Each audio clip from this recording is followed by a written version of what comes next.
జగన్మోహన్ రెడ్డి ఈరోజు ఆయన ఒక దుర్మార్గుడిని పరామర్శించడానికి పోయినాడు. అక్కడికి పోయి ఆయన ఏం మాట్లాడుతున్నాడు జగన్మోహన్ రెడ్డి? ఆయన కులాల గురించి మాట్లాడతాడు, చంద్రబాబు నాయుడు గారు లోకేష్ బాబు గురించి మాట్లాడతాడు. నీ పార్టీ వాళ్ళు కూడా సమర్థించరు. అదేమంటే వార్నింగ్ ఇస్తావు, సప్త సముద్రాలు ఉన్న పట్టుకొంచి లోపలేస్తానంటావు. ఇది కర్మ. నేను ఒక సలహా చెప్తా.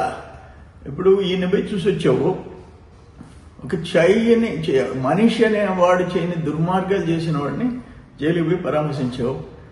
అక్కడ మీ తల్లి పైన, మీ చెల్లి పుట్టక పైన చేసిన సోషల్ మీడియాలో వ్యాఖ్యలు చేసిన పోస్టింగ్లు పెట్టినవాడు జైల్లో ఉన్నాడు. ఆయన కూడా పోయి పరామర్శించరా, ఒక పని అయిపోద్ది. ఆ పని చేయి నువ్వు, మంచి పేరు వస్తుంది నీకు. ఇది దురదృష్టం. ఇటువంటి నాయకుడిని మనం సమాజంలో ఎంతమందిని పార్టీ నాయకుల్ని, ముఖ్యమంత్రిని చూసాం. కానీ ఇంత నీచమైన ఆలోచనలు ఉండే ఒక పార్టీ అధ్యక్షుడిని మనం ఎప్పుడు చూడాలి.